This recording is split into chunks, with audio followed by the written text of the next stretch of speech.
solidario con la Revolución Cubana y también el agradecimiento directamente aquí a Selmi, la embajadora, señora embajadora de Cuba en Lisboa. A continuación tenemos la intervención, tenemos varias intervenciones que hemos ido intercambiando, hemos cambiado un poco el formato, pero a continuación tenemos a Paco Calderón, responsable de Sodepaz, que nos va a hablar del trabajo y los proyectos que se están realizando desde su organización, desde el Estado.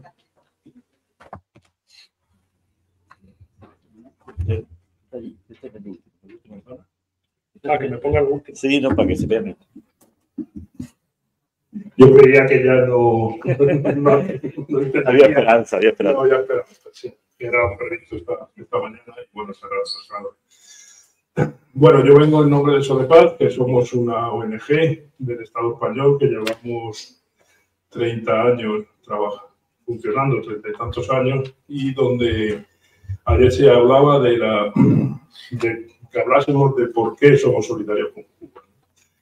Entonces ayer lo dejé porque hoy teníamos una intervención y no tenía mucho sentido, pero hoy está bien que lo digamos.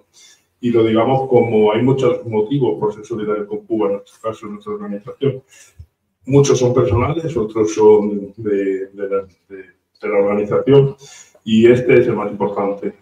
Fundamentalmente, el motivo es que la organización se creó en el año 87 en Madrid, y muchas de las personas que la crearon eran personas, médicos y médicas, que habían estudiado en Cuba salud pública. Entonces, digamos que tenemos un bagaje y un compromiso con Cuba, porque mucha de esta gente se formó en ese momento, y esta gente fueron los responsables de una gran reorganización de la salud pública en España, basándose en el modelo cubano, que actualmente está en fase de destrucción por parte de la derecha, allí donde puede, ¿no?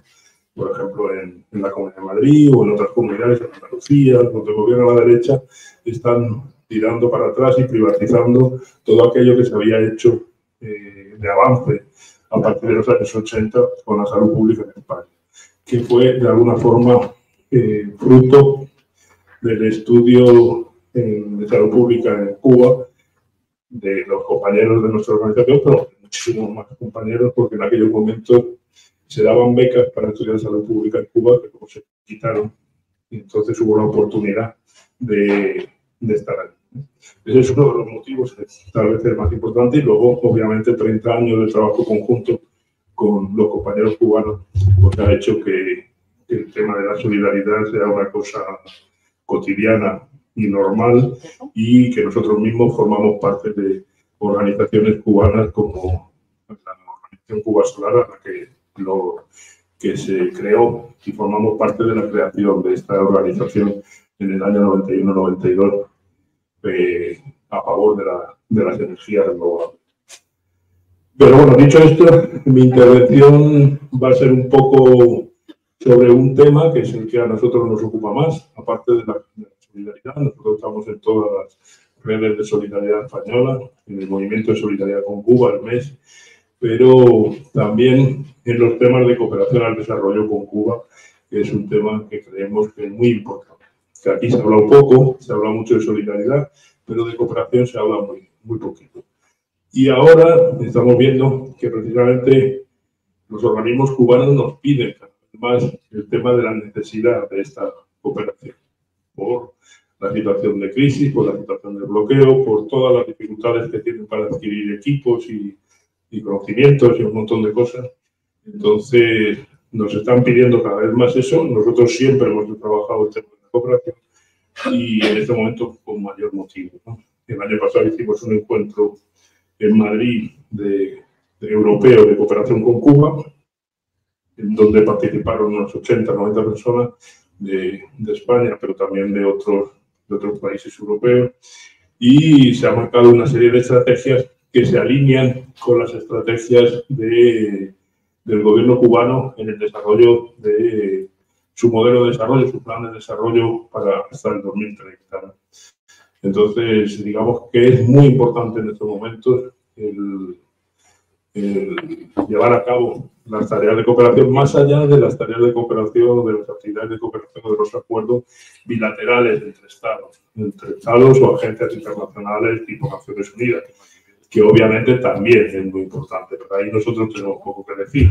Podemos estar un poco al tanto de los acuerdos que se hacen entre la Administración española o las administraciones regionales con Cuba, pero bueno, hay una parte muy importante que la podemos controlar nosotros en cierta medida y podemos actuar en aquellos sitios donde nos podemos alinear mejor con las estrategias de desarrollo cubanas y en eso estamos. Y lo queremos transmitir en todos los sitios para que lo entendáis de que es tarea de todos, no solo de ONGs o de organizaciones de desarrollo y de cooperación, sino de cualquier tipo de organización. Y de hecho, al final de mi intervención, lo que queríamos hacer es una propuesta concreta de trabajo conjunto y también dar una experiencia que tuvimos el año pasado, que también fue muy interesante.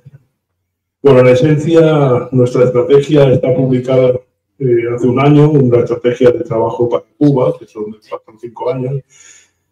Hay un documento que no tenía sentido traerlo y repartirlo, porque es mejor el llegar por internet y que lo pueda no gastar papel para que lo pueda leer cada uno.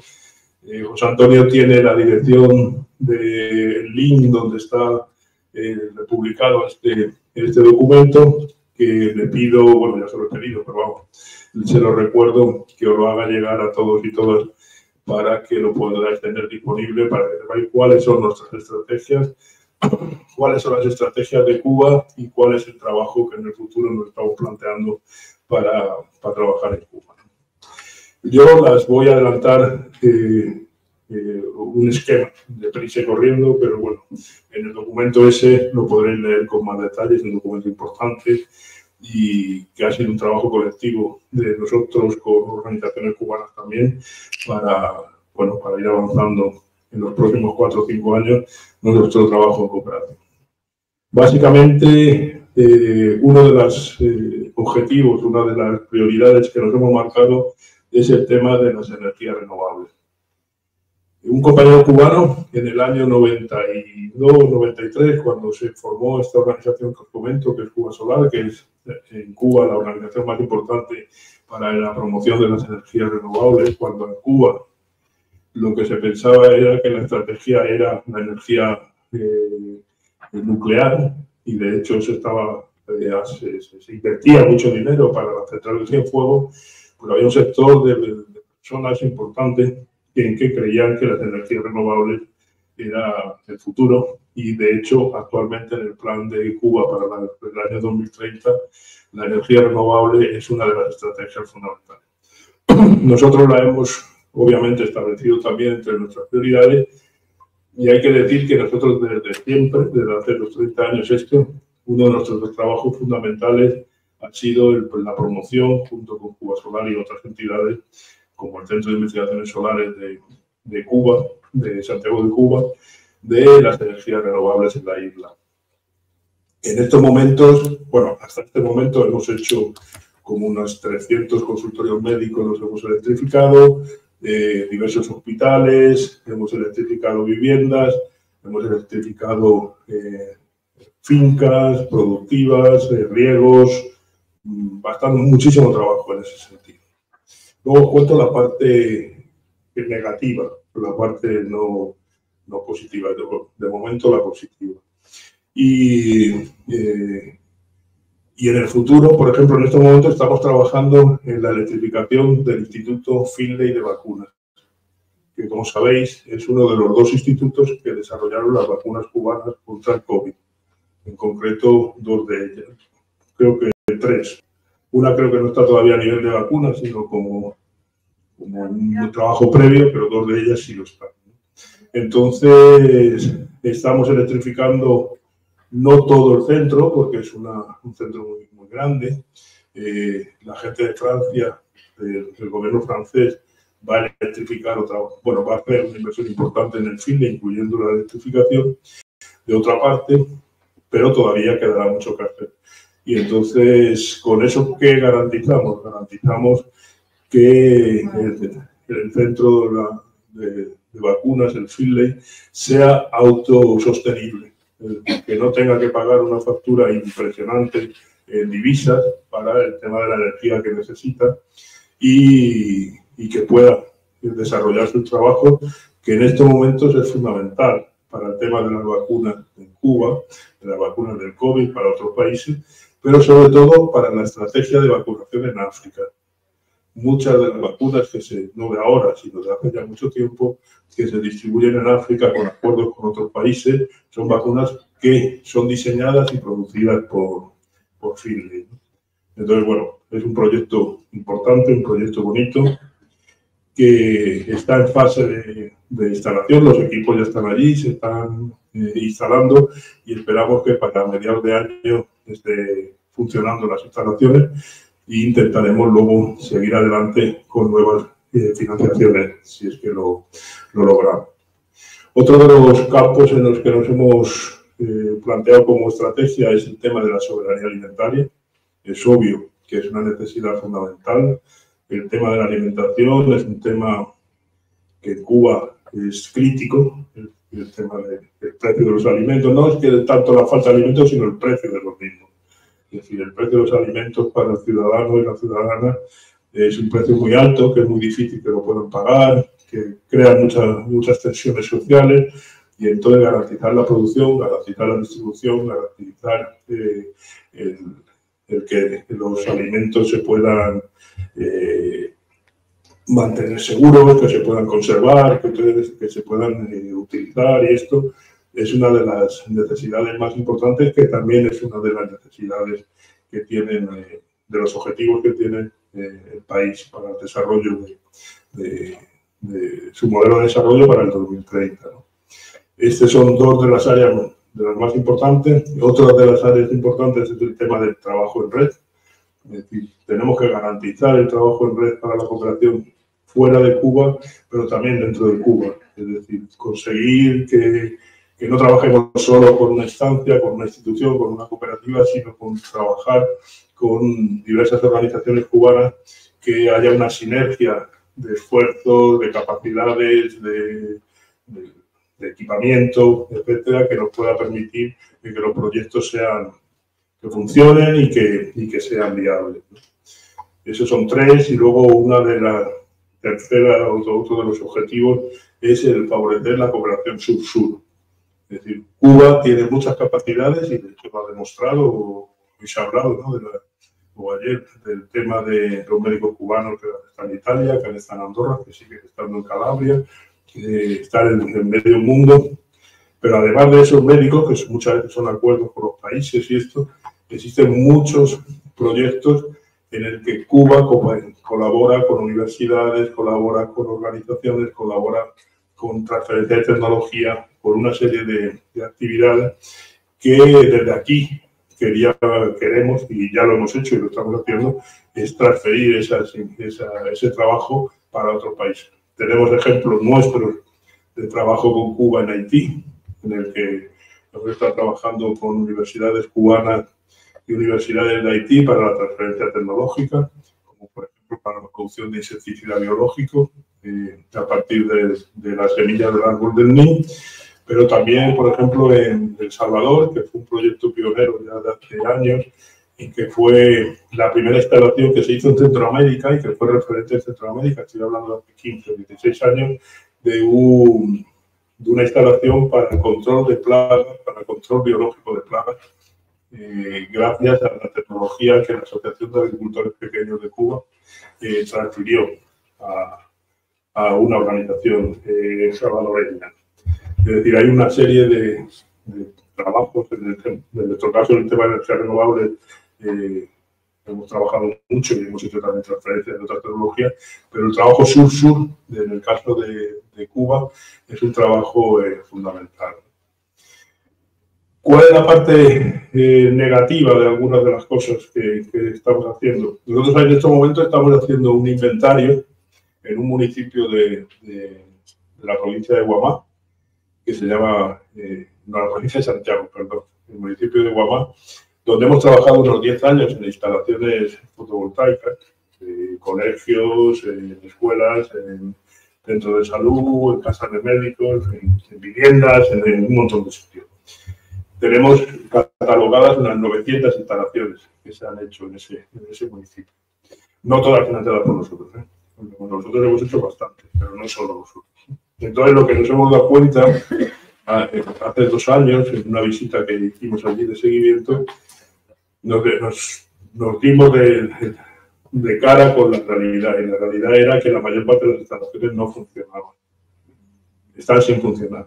Entonces, eso es un problema importante, porque cuando tú has creado una serie de expectativas, y tenemos grabaciones de gente que decía, qué bien, ya me han instalado la luz y tal, y ya mi vida va a cambiar para siempre. Y luego resulta que a los 4 años, a los 3 años, a los 5 años o menos, su instalación deja de funcionar y no hay forma de ponerla a funcionar. Entonces, estamos haciendo en este momento con el Instituto del CIES, que es el Centro de Investigación de Energías Solares de Santiago, con el municipio de Guamá, una investigación de visita de todas las instalaciones. Se ha hecho un curso la semana pasada con el centro municipal de ese municipio, el centro universitario municipal, para preparar a las personas que van a hacer la visita. Y vamos a hacer una visita en 3 meses de todas las instalaciones para saber qué problemas hay, qué dificultades tienen, qué soluciones le vamos a buscar, a intentar poner en funcionamiento esas instalaciones. No tiene ningún sentido hacer instalaciones nuevas si no mejoramos las que ya están rotas y las que están funcionando. Y sobre todo, si no creamos una metodología de mantenimiento de esos equipos. Entonces, estamos empezando en ello. En abril vamos a acabar el trabajo y en abril se va a hacer una presentación allí para presentar los resultados de la investigación, que no solo serán técnicos, sino también sociales, y sobre todo para intentar sacar un método, una metodología de mantenimiento de esos equipos, para saber que en el futuro cómo podemos hacer un mantenimiento que impida que esto se vuelva a suceder. Y somos de la idea de que eso es posible, o sea, no es una utopía de que no se va a poder hacer. ¿Y por qué somos de la idea de que es posible? Porque en otro municipio, también de Santiago de Cuba, que se llama Songolamaya, donde hay 2 comunidades, la Loreto y la comunidad del Triunfo, el Centro de Investigaciones de Solares, de eso, con el Casal de Amistad de Badalona, en Cataluña, financió la instalación de 2 centrales fotovoltaicas a nivel de comunidad para dar electricidad a estas 2 comunidades, que son unos 60, 70 viviendas buenas en su día. Lleva 25 años funcionando las instalaciones. Lleva funcionando 25 años fuera ya de los límites del uso de los paneles, del uso de los inversores, del uso de las baterías. Es decir, gracias a que han elaborado y han mantenido a un personal formado y a un personal de mantenimiento que ha estado trabajando en esas instalaciones durante estos 25 años. Es cierto que ya no funciona como estaba funcionando, porque los paneles producen menos, por un montón de limitaciones técnicas que son normales y que están descritas por los fabricantes.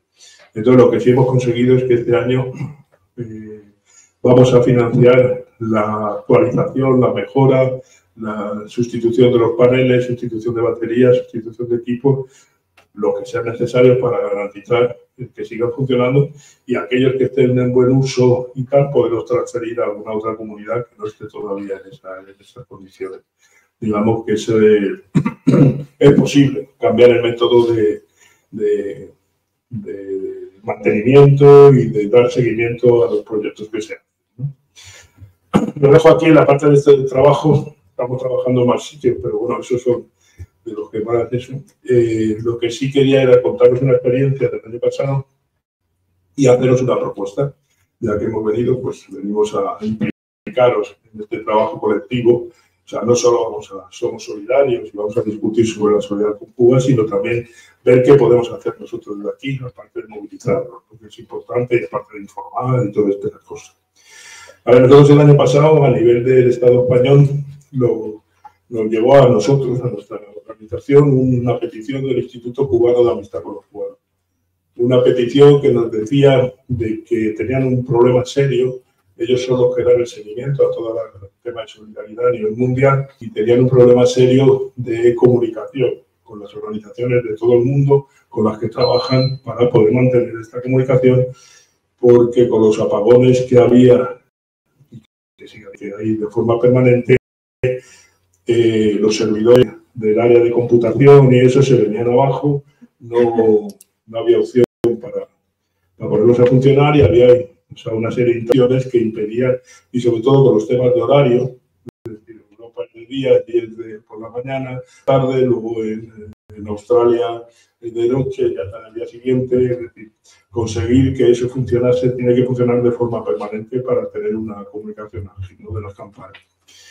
Entonces nosotros hicimos el diseño de una instalación que ellos necesitaban, que era una instalación modesta, pero una instalación para dar respaldo y para garantizar que todo el servicio de servidores y de ordenadores del ICAP, de la sede central en La Habana, funcionase todo el año.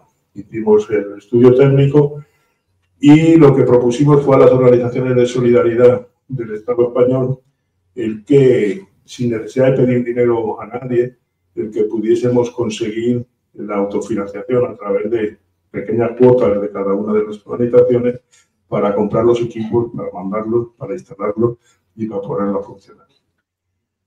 Eso empezó en marzo o abril del año pasado, se llegó a un acuerdo de que todo el mundo lo aceptó, se empezaron a conseguir dinero y conseguimos dinero para el mes de mayo, una cosa así, teníamos el dinero para las instalaciones. También hay que tener en cuenta que el comité de Mollet del Vallès de Cataluña tenía un dinero de un proyecto de cooperación o algo así que lo aportó entero, con lo cual hizo que fuese más rápido el poder conseguir los fondos. Compramos los equipos, los mandamos con el contenedor que íbamos a mandar los equipos para el Finley, que fue a finales de septiembre, octubre del año pasado. Llegaron allí, estuvieron 2 meses sin salir del puerto porque no había gasolina para sacar los contenedores del puerto, pero por fin salieron, lo instalamos y sobre el mes de noviembre o algo así conseguimos que el equipo estuviera funcionando. Hay una carta del ICAP de agradecimiento, pero sobre todo hay una carta, un escrito del compañero que lleva el área de ordenadores, que dijo: ayer se vio que funcionaba. Había habido un corte de luz de casi todo el día y habían tenido los ordenadores funcionando sin ningún problema. Con lo cual, pues la verdad es que fue una cosa que nos vino muy bien, ¿no?, para el ánimo, ¿no?, para seguir adelante. Y esa es una experiencia, y de esa experiencia nos queremos transmitir una petición de colaboración, de trabajo conjunto. A ver, la Escuela Latinoamericana de Medicina, la ELAM, que está en La Habana, que lleva unos 30 años funcionando, un momentito, no sé si 20 y tantos, 30 años más o menos, funcionando, y que ha sido servido para formar a miles de médicos de toda América Latina, de América del Norte, de África, de Oceanía, de Asia, y que da un servicio fundamental para el tema de la salud a nivel internacional. Creo que es una experiencia solidaria de primer orden, que Cuba a eso, no solo mandar médicos, sino formar médicos de todos estos países. Está en la misma situación que el Finley. Tiene unas necesidades importantes de muchas cosas, de la cocina, de la lavandería, porque claro, todos estos estudiantes viven allí. Es realmente casi una pequeña ciudad. Y de energía eléctrica. Nos han pedido el hacer la financiación de la electrificación de la ELAN, de toda la ELAN, y también el tema del agua para poder bombeo del agua potable y para lavanderías y esas cosas. Nosotros ya hemos hecho el estudio, con los compañeros de Cuba Solar ya han hecho el estudio, y tenemos, digamos, el estudio técnico para hacer esta implantación, esta instalación. Ahora, pues falta simplemente conseguir el dinero, que no es tarea fácil. En principio, Los cálculos que tenemos son de unos 600.000 euros que se necesitan para toda la instalación y 1.100.000 CUP de aportación cubana, de mano de obra, de trabajo, y más o menos el diseño que tenemos en estos momentos.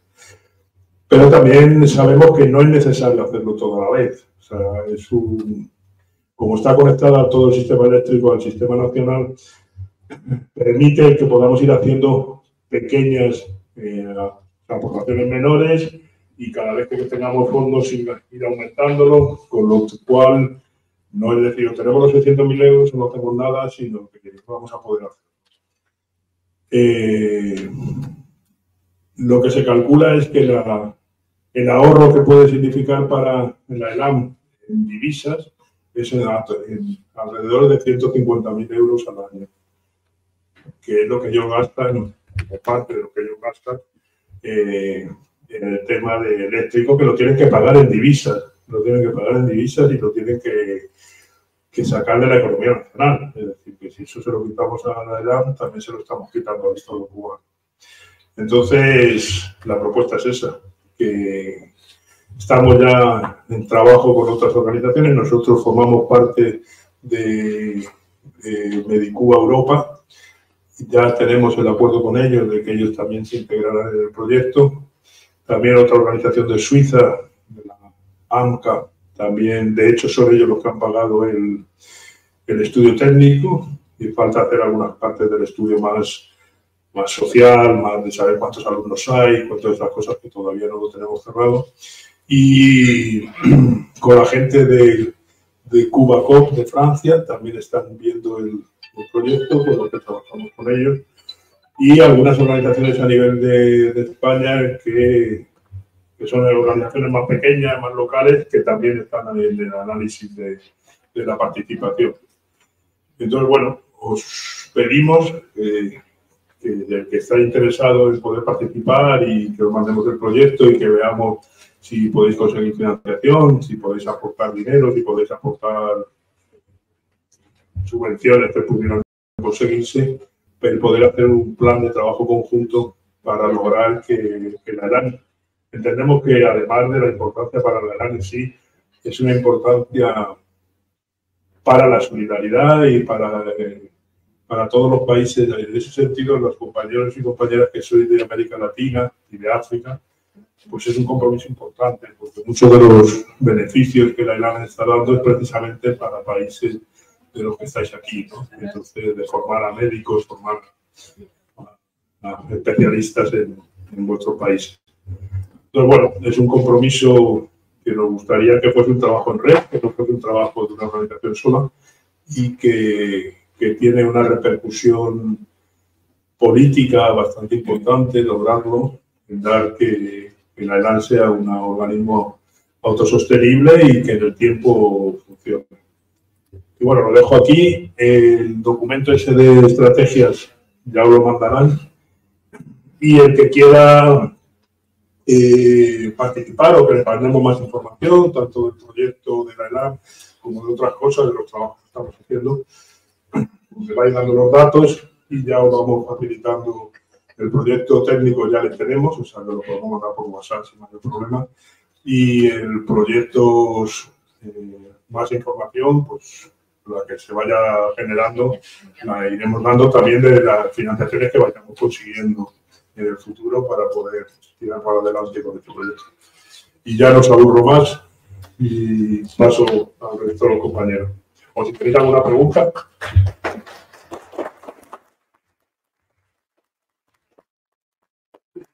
Sí, hola.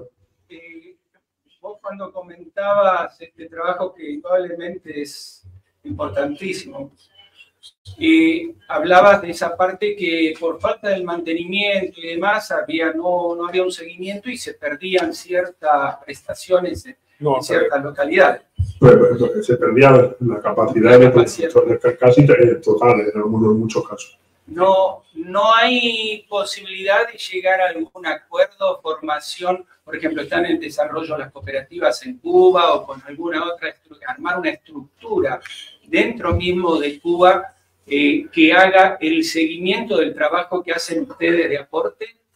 A ver, nosotros nunca trabajamos directamente, siempre trabajamos con organizaciones de aquí. O sea, no es gente nuestra la que está haciendo el trabajo de seguimiento, ni que daba el mantenimiento, son gente de la propia comunidad o de organismos cubanos. Ellos siempre, nosotros no tenemos especialistas fuera, solo hacemos visitas de vez en cuando, o sea, para ver cómo van las cosas, de intercambio de información y tal. La cosa es que cuando se diseñaron los proyectos y se empezaron a hacer las instalaciones, se preveía un modelo de mantenimiento. Un modelo de mantenimiento, que había personal que visitaba las instalaciones, que había un acuerdo con una empresa cubana que era la que se comprometía a sustituir las baterías, por ejemplo, en el caso de que dejasen de fabricar, pues a dejarse de funcionar, todo ese tipo de cosas. Todo eso estaba previsto en el papel. ¿Qué ha sucedido? ¿Qué es lo que queremos sacar de conclusión en este estudio que estamos haciendo? ¿Por qué se han estropeado? ¿Por qué? De momento lo que sabemos ya es que muchas veces el diseño inicial que se había hecho, se lo habían hecho los ingenieros cubanos, no era correcto. Se habían puesto instalaciones muy pequeñas para un consumo muy grande, con lo cual se gasta demasiada electricidad para las baterías se descargan mucho, la batería se muere en eso, si eso en inversor se quema. Es una serie de cadenas que en este caso, en algunos casos, tiene el motivo, es el diseño inicial. Esa es una parte. Por otra parte, esta compañía se encargaba en sustituir, por ejemplo, una batería que se había estropeado. Y hubo un tiempo en que lo hacían. Hay un problema con el tema de la moneda en Cuba, que sabéis cuál es, y el lío que hay, que bueno, nosotros es difícil de entenderlo conceptualmente, pero vamos, que existe. ¿Cuál es el problema? Es que esta compañía se llegó a descapitalizar y no tenía baterías. Y no tenía dinero para comprarlas fuera. En Cuba no se produce baterías. Entonces, aunque tú quisieras, no se podía sustituir. Con lo cual, las baterías, fundamentalmente son las baterías. La batería, el 80% de las cosas son baterías. Entonces, aunque quisieran, no lo podían hacer. No se podían cambiar. Entonces, se dejaban de usar y la instalación dejaba de funcionar. Entonces, queremos analizar eso y queremos poner un modelo. O sea, no puedes decirle a un campesino que si te das 6 cubos al año o 10 cubos al año, te garantizas que le sustituye la batería. Cuando la batería la tienes que comprar en el mercado nacional y vale 200 o 300 euros por los dólares. Así no lo puedes pagar, o sea, tienes que buscar otro método. Y lo que sí queremos hacer con la gente de la Universidad de Oriente, de Santiago de Cuba y con el CIE, es un sistema y un centro que permitan arreglar los equipos, aquellos equipos que se puedan sustituir se sustituirán y los que se puedan arreglar, y eso en las baterías es un poco complicado, pero en otros equipos sí se pueden arreglar cosas. Entonces no dejar que deje de funcionar, sino dar un mantenimiento, primero preventivo. La gente no se le ha formado para usar esos equipos. O sea, por ejemplo, con una instalación muy pequeña, que no es mala, unas instalaciones chinas que tenían integradas, que no es mala, pero no es mala para un consumo muy pequeño. Por ejemplo, yo, sí, acabo un minuto. Por ejemplo, yo he visto una instalación en una sala de televisión que lleva funcionando un montón de años. ¿Por qué? Porque lo único que consume es la televisión por la tarde, por la noche, no hay nada más. Pero eso mismo en las casas no es así, porque en las casas se consume mucho, y sobre todo con la historia de las ollas a presión eléctrica, de las reinas famosas. Conectan una de reina esa y se come la batería por muy poco tiempo. Y a los 10 días de que se la come, deja de funcionar.